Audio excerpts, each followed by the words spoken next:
박용진 의원이 그렇게 설명을 하던데 형량을 정할 때는 반성의 여부가 중요하지만 사면 여부와 관련해서는 반성 여부가 고려 요소가 아니다 이렇게 얘기하던데 그럼 뭘 고려해요? 친분? 그러니까 나도 그게 궁금하더라고요. 박용진 의원 피셜로 조국 윤미향은 반성하지 않는다는 게 확정이네요. 그죠? 네. 인증을 받았네요 일단. 그리고 그 말도 틀렸어요. 법무부에서 사면 대상자로 올릴 때는 범죄에 대한 태도나 이런 것들을 고려해서 명단을 올리게 돼 있어요. 원칙은 그래요. 원칙은. 그죠. 반성하지 않는데 뭐하러 봐줍니까? 저는 그런 생각하거든요. 반성하지 않는다? 아, 형량이 부족했구나.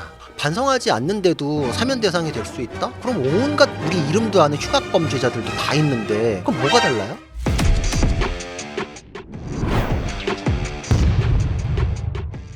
주말 내내 네. 이게 윤미향 전 의원의 이 페북을 보고 정말 좀 화가 많이 났어요. 제 중학교 3학년인 저희 아들도 저에게 묻더라고요. 이 아줌마는 뭐하는 아줌마냐고 진짜 저한테 이 아줌마는 뭐하는 아줌마냐고 저한테 묻더라고요. 그래서 제가 설명을 쭉 해줬는데 굉장히 격분을 하더라고요. 그렇죠. 네. 그러니까 이 말에 단어가 있는 거예요. 일단 그 왜 하는지도 모르겠고 그분의 태도 자체가 많은 분들한테 상처를 준다라는 건 사면이 행사될 수 있는 유일한 이유인 국민 통합하고 전혀 상관없는 인물이라는 걸 드러내는 거죠. 일단 아드님 같은 경우에는 저 사람 누구야라고 하니까 아무런 그런 영향을 미칠 수도 없고 바란 적도 없고 그리고 앵커의 마음에 상처를 줬다. 국민들 마음을 치유하고 하나로 묶기 위해 가지고 사면이란 제도를 이 민주주의 헌법 시스템에서도 예외적으로 인정을 하는 거거든요. 이게 옛날에 왕의 권리인데 민주주의 시스템하고 맞지 않아요. 그럼에도 행사할 수 있는 건 국민들이 이걸 통해 가지고 상처를 딛고 앞으로 나아가자. 국민 통합 이러는데 국민 통합을 위해 가지고 윤미향 의원에 대해서 언급했던 사람 단 한 명이라도 있나요? 오히려 민주당에서도 좀 이게 뭐지? 이런 사람 있을걸요? 대부분 그렇지 않을까요? 추미애 의원 추미애 말고는 다 말고는- 입 닫았잖아요. 그러니까 지금 입에 올리기도 부끄러운 사람인데 사면 명단에 올린다? 지금 너무 오만한 거죠. 거의 뭐 노래 제목처럼 네가 왜 거기서 나와? 그러니까 네가 왜 거기서 네가 나와? 왜 거기서 나와? 그러니까 너무 황당한 건데 이게 그럼 국민 통합에 기여하는 바가 있는가? 라는 걸 이제 관심도 없던 사람에 대해서 그래서 SNS 찾아가 보니까 국민들이랑 설전을 벌이고 있어. 이 사람은 안 되는 사람인 거죠. 그러니까 또 사면 대상으로 올리기 위해서는 범죄에 대한 태도, 그 이후에 이제 그 성행 뭐 이런 걸 보게 돼 있거든요. 근데 이제 이거는 태도 자체도 안 된 거잖아요. 저는 그런 생각하거든요. 반성하지 않는다? 아, 형량이 부족했구나. 이런 생각을 하거든요. 그럼에도 불구하고 집행유예 기간이라는 거는 네가 이 집행유예가 깨질 수 있는 위험 부담을 안고 자숙해봐라 이런 의미예요. 근데 보통 우리나라 특히 정치인들은 집행유예 받으면은 자기가 구속되지 않으면 다 뭐 털었다고 생각을 하더라고요. 근데 이 집행유예 기간이라는 거는 그 위험 부담을 안고서 너 언행에 조심하고 좀 반성하며 살아라라는 건데 그것마저도 걷어준다? 그러고서 지금 언론 공격하고 국민 공격하고 자기 떳떳했다 그러고 그러니까 뭐 단 하나도 이 사람은 사면 요건에 해당되지 않는다. 그리고 자기가 지금 사법 피해자라고 주장을 하잖아요. 근데 정작 피해자는 위안부 할머니인데 왜 자기가 피해자라고 그러죠? 그럼 위안부 할머니에 대해서는 뭐 어떻게 해야 돼요? 그리고 그분들 찾아가 가지고 진심 어린 사죄를 했나요? 그분들한테 용서를 받았나요? 이거는 피해자가 있는 범죄인데 여러모로 이게 표 얻기 위해서 막 눈물 흘리는 그런 모습 보여줄 때는 위안부 할머니들 이용하고 이제는 자기들끼리 뭐 우리가 남이냐 뭐 이러면서 뭐 배지 달았던 사람들 꽁짝꽁짝 챙겨주고 이러는 거는 이게 시스템 훼손이다. 앞으로는 정말 그 옥문이 열린 게 지옥문이 열렸다는 뜻인가요? 아까 뭐 제가 뒤에 들어와가지고 잘 모르는데 저는 약간 그런 느낌으로 받아들였던 게 시스템이 훼손되고 나면은 야 나도 해줘 이런 거에 대해서 이건 맞고 너는 안 되라고 할 수 있는 구분점이 상실돼요. 아까 그래서 스티브 유 같은 게 그래서 등장하는 거예요. 네. 뭐 왜 그럼 여긴 왜 안 돼? 그러니까 거기가 선처받을 요건을 충족한 게 아니라 이게 안 되는데 윤미향은 왜 돼? 라는 얘기가 나오는 거죠. 저기 민주당 의원 중에 그 지난번에 그 이재명 대통령이 대표 시절에 같이 전당대회 나왔던 민주당 출신 재선 의원이 누가 한 사람 있었는데 저기 이름이 생각이 안 나는데 그 사람이 어제 그저께 강적들에 출연을 했었어요. 박용진 의원? 박용진 의원. 박용진 의원이 그렇게 설명을 하던데 윤미향 전 의원에 대한 그 얘기를 하다가 그 형량을 정할 때는 반성의 여부가 중요하지만 사면 여부와 관련해서는 반성 여부가 그게 고려 요소가 아니다 이렇게 얘기하던데 뭐 어떤 게 진실입니까? 아, 그럼 뭘 고려해요? 응? 친분? 그러니까 나는 그게 궁금하더라고요. 박용진 의원 같은 그나마 그 진보 진영에서 그래도 좀 합리적이라고 평가를 받는 나는 그 사람이 합리적이라고 생각하지는 않지만 다른 사람들이 합리적이라고 하니까 그렇구나라고 나는 그냥 머릿속에 넣고는 있어요. 아, 그분 아직 자리 못 받았죠. 네. 그래서 그런가요? 네. 자리 받을 때까지 조금 이제 숨고르기 하시나요? 아니 토요일날 강적들에 출연을 했는데 조국 전 장관에 대한 얘기를 하면서 네. 그 얘기를 하더라고요. 왜냐하면 형량을 정할 때 판사들이 형량을 정할 때 본인의 그 반성 여부가 형량을 정할 때는 그게 감형 요소가 되지만 사면 여부와 관련해서는 반성 여부가 그 고려 요소가 되지 않는다 이렇게 얘기를 하더라고요. 일단 첫 번째로 박용진 의원 피셜로 조국 윤미향은 반성하지 않는다는 게 확정이네요. 그죠? 네. 그죠? 네. 인증을 받았네요, 일단. 그리고 그 말도 틀렸어요. 법무부에서 사면 대상자로 올릴 때는 그 범죄에 대한 태도나 이런 것들을 고려해서 명단을 올리게 돼 있어요. 형식적으로는 사실상 위에서 야 명단 여기 채워 넣어 그러면 이제 꽂아가지고 올리는 요식행위가 돼버렸지만 원칙은 그래요, 원칙은. 그렇죠. 반성하지 않는데 뭐하러 봐줍니까? 그리고 반성하지 않는데도 사면 대상이 될 수 있다? 그럼 온갖 우리 이름도 아는 흉악 범죄자들도 다 있는데 그럼 뭐가 달라요? 그리고 거기는 왜 안 올려? 맞아. 그리고 가석방 심사할 때도 다 불러가지고 다 그 뭐죠 심사하잖아요. 심사하죠. 심사하잖아요. 정확하죠. 정확한 지적이에요. 제가 뭐 그건 모르지만 옛날 쇼생크 탈출 같은 당연하죠. 것들 보면 우리나라도 그렇게 해요. 이게 보면 거기서도 보면 무기수, 장기수 뭐 이런 사람들 보면 거기에 나온 사람들 보면 몇 년에 한 번씩 불러가지고 하잖아요.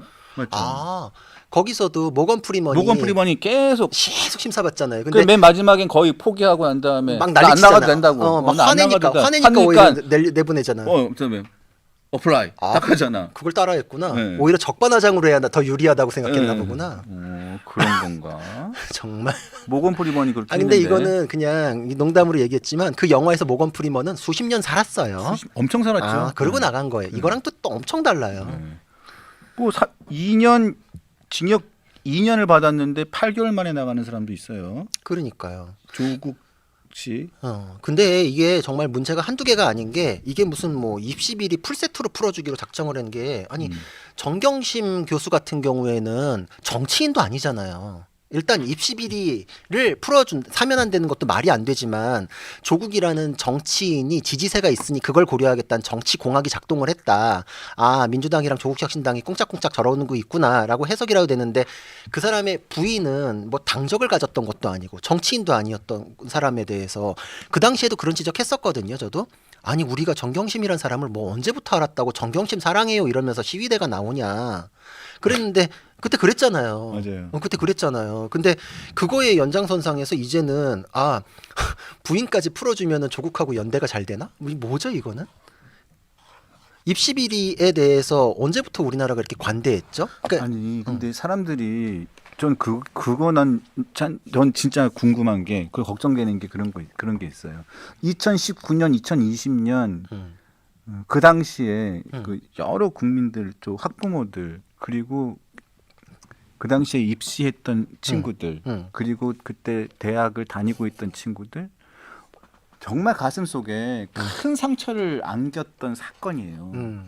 조국 부부의 그 입시 비리 관련된 사건은.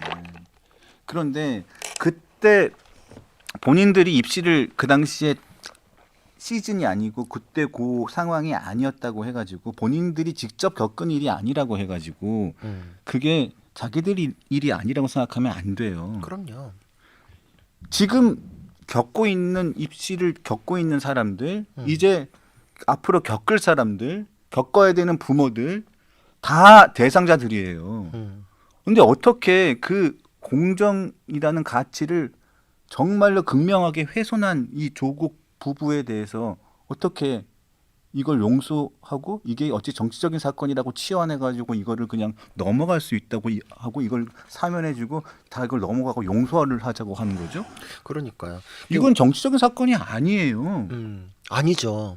그러니까 이거를 자꾸 뭐 검찰 개혁의 희생양이 됐다라고 프레임을 잡으려고 그러는데 그거는 이 국민의 기억력하고 이게 대결을 한번 해보겠다. 진짜 오만한 태도다라고 생각하는 게 처음에 검찰이 뭐 그런 사건이 있는 줄이나 알았나요? 근데 언론에서 아니 무슨 고등학생이 논문 일저자가 돼? 라는 거 보도 나오면서부터 쭉 이렇게 연결됐잖아요. 아니, 우리가 보도한 거지 검찰에서 우리한테 제보해 준 게 아니에요. 검찰은 그런 거 있는지도 몰랐어요. 우리가 취재해서 우리가 한 거지. 그리고 아니 피해본 학생이 있잖아요. 학생들이 제보를 해줘가지고 우리가 한 거지. 맞아요.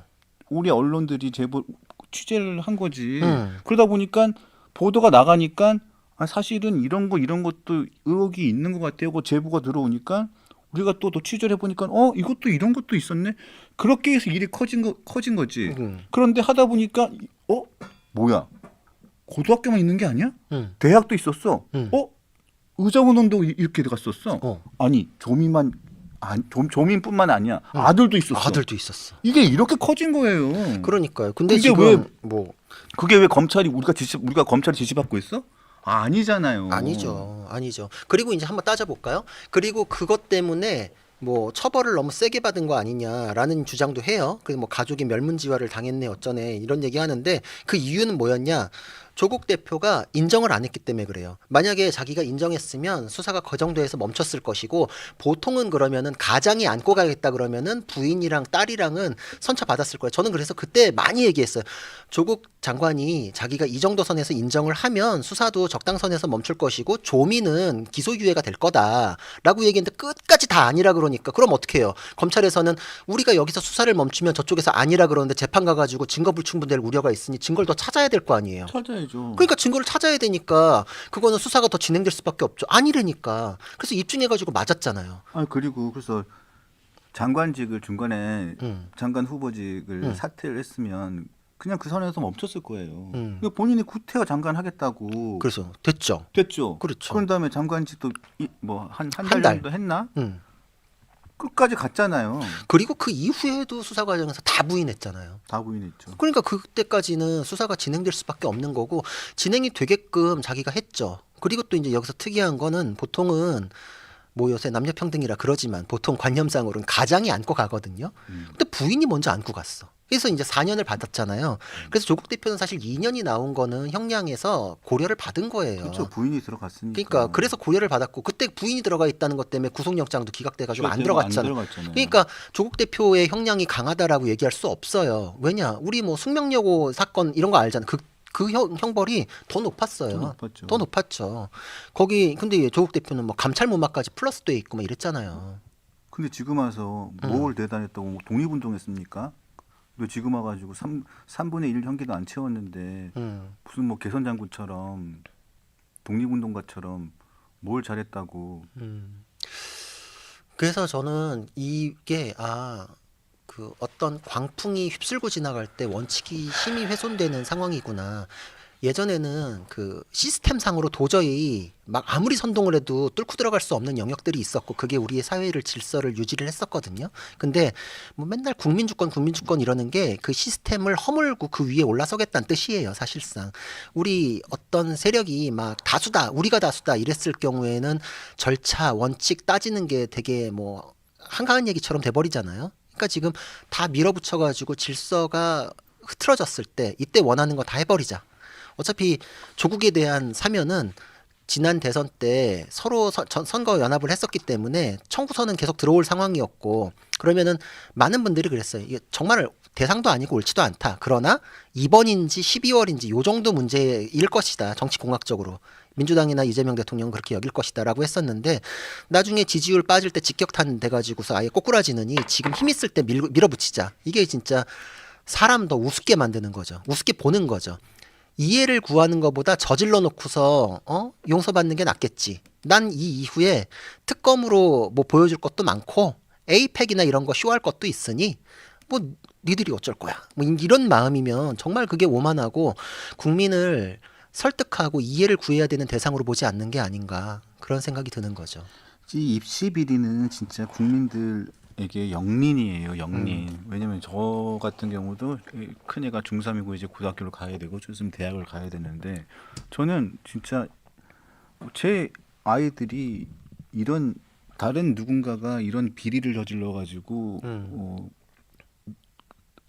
큰 아이가 자기가 최대한의 노력을 했음에도 불구하고 다른 아이가 다른 부모의 이런 편법과 비리 때문에 본인이 열심히 노력했던 그 결실을 맺지 못한다면 저는 정말 큰 좌절을 할 것 같거든요. 좌절하죠. 근데 그런 자들이 떵떵거리고 살고 좋은 대학을 가가지고 그렇게 쭉 잘 지낸다. 그걸 어떻게 인정을 하란 말입니까? 그럼요. 근데 그렇게 했던 그 자들이 지금 와가지고 이 정도의 처벌을 받고 떵떵거리고 살고 이제 다 사면받고 다 돌아와가지고 이제는 자기가 그냥 무슨 순교자인 것처럼 다시 돌아와서 이제 떵떵거리고 돌아와서 이제 무슨 당 대표가 다시 당 대표로 복귀를 하느니 이제는 무슨 뭐 서울시장을 출마를 하느니 부산시장을 출마를 하느니 중앙정계에 복귀를 해서 보궐선거 출마를 하고 이제 차기 대권으로 가느니 뭐 이런 얘기를 한다는 자체 정말 어이가 없습니다. 정말 어이가 없죠. 그러니까 결국은 자기들끼리 해먹고 국민들은 들러리 세우는 거죠. 어떤 시험을 봤다, 선발을 한다라고 할 때 내정자 있으면 나머지는 공정한 경쟁이 있을 줄 알고 전전긍긍하고 자소서 쓰고 시험 보고 이랬는데 그게 다 처음부터 나는 병풍 들러리였구나라는 거 알게 됐을 때 내 인격적인 가치가 훼손되는 거예요. 아무도 그 경쟁에 대해서 신뢰하지 않는다? 그 사회는 망할 수밖에 없어요. 자기들끼리 찍어놓고 돌리는 게 있는데 그때 진짜 궤변으로 뭐 어느 정도 있는 분들에게 열려있는 기회다? 막 이런 얘기 민주당 의원들이 했었잖아요. 그런 식으로 인식을 하니까 민주당이 위선적이다, 내로남불이다 이런 얘기 듣는 건데 그게 전혀 나아지지 않았어요. 저는 그래서 조국은 정권을 2번 끝장내겠구나. 그러니까 이춘석 의원처럼 그런 차명으로 주식 거래하는 의혹 같은 게 나오는 거예요. 그게 교육에서만 그렇게 하겠습니까? 그러니까 남의 이름으로 가진 차명 거래 주식 튼 거고 또 다른 정보 내부 정보 가지고 주식 거래했다는 의혹이 나오는 거죠. 그렇죠. 그래서 오늘 압수수색 당한 거 아니겠습니까? 다 일맥상통하는 거고. 구속까지도 아마 일사천리로 갈 거라고 저는 생각을 하는데 그 이유가 뭐냐? 민주당에서는 여기서 빨리 이춘석을 잘라내고 싶을 거니까. 야 이거 확대되면 안 돼. 뭐 이런 느낌이겠죠. 국정기획위원회의 활동 자체가 수사 대상이 되는 거 싫겠죠.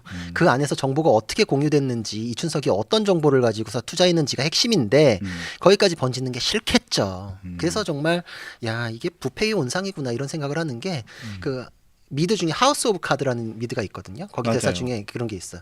나는 권력과 돈 중에서 돈 선택한 놈을 제일 멍청하다고 생각한다. 권력을 가지면 다 갔는데.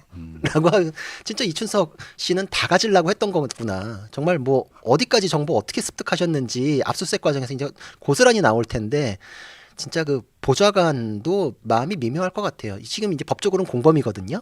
근데 공범이면서 직권남용의 피해자격으로 지금 포지션이 되어 있는데 진짜 이춘석 의원의 탐욕으로 이 보좌관의 인생도 작사를 내놓은 거죠. 자, 일단은 그래서 지지율도 지금 조금 뭐 좀 약간 좀 출렁이고 있는데 이거는 뭐 또 한 1, 2주일 더 두고 봐야 될 것 같고요. 또 오늘 또 급박하게 내일로 예정돼 있었던 국무회의를 오늘 땡겨버리는 것도 좀 이해가 안 가요. 그냥 빨리 끝내려고 하나? 빨리 끝내려고 하는 것 같아요. 나 뭐 정해졌는데 뭐 이슈를 숙성될 수 있는 시간도 안 주겠다 이런 생각이 드는 것 같아요. 첫 번째로는 최동석 씨의 경우를 봐요. 그 막말을 주워 담고 뭐 이렇게 한 게 아니라 그건 그대로 다 살아있지만 우리 이 뉴스가 다룰 수 있는 아이템도 제한적이고 시간도 한정돼 있잖아요. 결국은 지금 최동석에 대해서 다루는 거는 좀 지나간 면이 있잖아요. 그러니까 지나가면 없는 셈 쳐요 그냥. 아무것도 해결되지 않았는데. 그러니까 이게 뉴스에서 더 파헤치고 숙성될 수 있는 시간 주느니 그냥 빨리 해결하고 넘어가 버리자. 그리고 마침 내일은 김건희 여사에 대한 영장 77심사 있잖냐. 이거를 그냥 하루짜리 이슈로 만들어 버리자. 내일은 그냥 민주당에서 또 이제 막 SNS에 쏟아낼 거예요.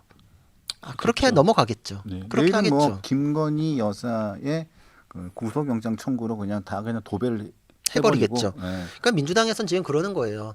그러니까 저는 그게 국민에 대해서 두려워하는 마음이 있으면 이렇게 못할 텐데 믿는 구석들을 너무 많이 깔아놨다. 뭐 특검 3개 돌리고 있잖아요. 뭐 어쨌든 간에 수사 성과라면서 막 계속 뭐 이렇게 브리핑을 이제 압박을 할 것이고, 아니 지금 민주당에서 지금 특검을 압박할 정도로 야 니네 더 쏟아내 지금 이러고 있는 거잖아요. 저는 좀 특검 관련된 특위를 나는 야당에서 안 만들고 여당에서 만드는 건 내가 태어나 처음 봤어. 다 그랬어요. 난 무슨 특검 특위를 특검 관련된 뭐 점검 특위를 만든다고 해서 난 야당에서 만드는 줄 알았어요. 대응 특위를. 대응 특위를 여당에서 만드는 건 난 살다 나 처음 봤어요. 그러니까 자기들이 예전에 했던 그 경험치로 밀어붙일 때는 뭐 거울의 방이나 뭐 성기능 뭐 어쩌고 막 이런 거 막 그때 막 이상한 별 얘기 다 나왔잖아요. 그러니까 그 정도 수준으로 빵빵 터졌으면 할 텐데 지금 특검은 사실 다 아는 얘기 되풀이하는 느낌밖에 없거든요. 그리고 지금 뭐 체포를 한 해 만에 끌어낸 해 만에 이거는 사건의 실체하고는 관련이 없어요. 무슨 수사를 해서 어떤 혐의에 대해서 뭐가 나왔습니다. 이게 이제 우리가 국민들이 관심 있어야 할 부분이지, 그 진술을 얻기 위해서 끌어내는지 마는지 그럼 사람들도 왜 저러지? 뭐 이런 느낌 같거든요. 근데 거기에서 자극적인 거 가지고도 주목을 못 끄니까 막 속옷 얘기해버리고 막 이러는데 저는 그것도 헌법적으로도 맞지 않다. 왜냐면 그걸 핑계를 뭐 국민의 알 권리 이렇게 얘기하잖아요. 근데 국민의 알 권리는 국민들이 내가 알고 싶으니까 알려달라고 청구하는 권리예요. 근데 누가 알려달라 그랬어요? 누가 뭐 정보공개 청구라도 했었나요? 그런 거 없잖아요. 근데 국민의 알 권리 차원에서 브리핑 한다라고 하면은 이건 쉽게 말해 이거 니네들 알고 싶을 것 같으니까 내가 내 멋대로 얘기할게 이거거든요. 근데 지금 보면 민주당도 속으로는 뭐 그거 되게 뭐 활용하고 이러면서 좋아할지 모르겠는데 겉으로는 국민 보기 참담하다 이런 얘기 안 했으면 좋겠다 이런 얘기 해요. 국민의힘도 그러잖아요. 그럼 양 당에서 다시 보고 싶지 않다는데 누구의 알 권리예요? 그러니까 특검에서 그렇게 하는 거는 굉장히 선정적인 거를 쏟아내야 된다라는 압박이 있지 않는가 이런 생각도 드는데, 수사의 실체하고는 상관이 없는 것들로 눈을 돌리려 하겠지만 조국 윤미향 뭐 이런 것들에 대한 사면 문제가 그렇게 머릿속에서 쉽게 날아갈 거라고 생각하는 건 국민들 수준에 대해서 도전하는 거다. 이 정말 자기 수준대로 생각하지 마시라. 그런 얘기를 드리고 싶어요.